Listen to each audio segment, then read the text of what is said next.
The day that sweet little birdie died, I was so much moved, and though I wasn't showing much emotions, but still I was shook from inside. I had been shook from inside, and I just tried to express my feelings to someone, not directly to my family members because they were equally, say, feeling dismal about this event, and even my father had tears dropping from his eyes, and I just wanted to look strong and be indifferent because I just wanted to stay positive, and we did our best what we could have done.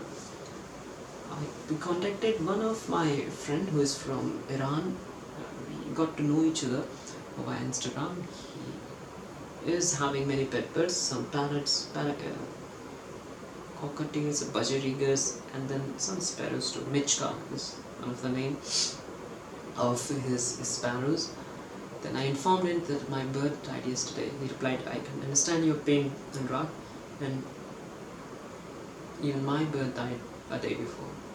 Then we were feeling the same agony. We did describe what we did and how his bird died, how my bird died, and both had developed disease, and no matter what, we couldn't save it, even having the highest of medication. And it feels bad, and the words are not sufficient to describe your pain, agony, and that disturbed feeling which you're having right now. Because, and the thing is, when you feel something about an event, because it was the bond between you and your bird, no other person can understand it. Say, if a dog dies, the person is feeling bad, but not me, because I had been the same indifferent with him when his person or his closed ones had died. So this is difficult to understand, and it's only someone who can just is in the same situation can understand. And I remember as I was headed to the bird's hospital the second time, because the first time it went well and came out and I survived. This time as I reached the destination and I held it, there was no life in it. Its body had stiffed, and I knew no longer survive because his feet had become curled like this, and it didn't have the grabbing power, and it had just left us in the car during that moment. Still, I had the hope that maybe they've got a steroid or something which can make it live longer and somehow bring it back to life. I just rushed for that around 300 meters, and I showed him, said, it didn't survive. It was one of the toughest thing to hear at that moment, and I felt a moment of silence. And as my father came, he said, I informed him what has happened.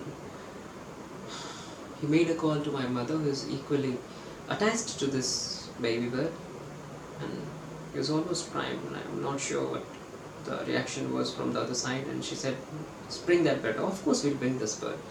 It came along, and as it came, we reached the home, and his body was still stiff and it was cold. And for the first time I felt it was a lifeless body of my dear. We dug some soil in the pot that we have, not the many, and especially the one in which we have buried the other ones, previous two ones, and we dug a big hole and placed exactly in a manner it would have sit had it been alive in this bucket. It is dressed with us. I placed a mark over it by using the smallest stick, and as I'll visit again, I put the tag over it, the name of that beautiful boy and the time after which it lived. At least it lives next to us, its remains will always be with us, and do not dare to touch that. It will stay with us.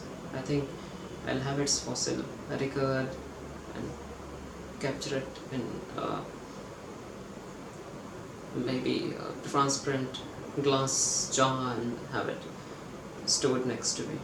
It was the Puch Puch, dear man.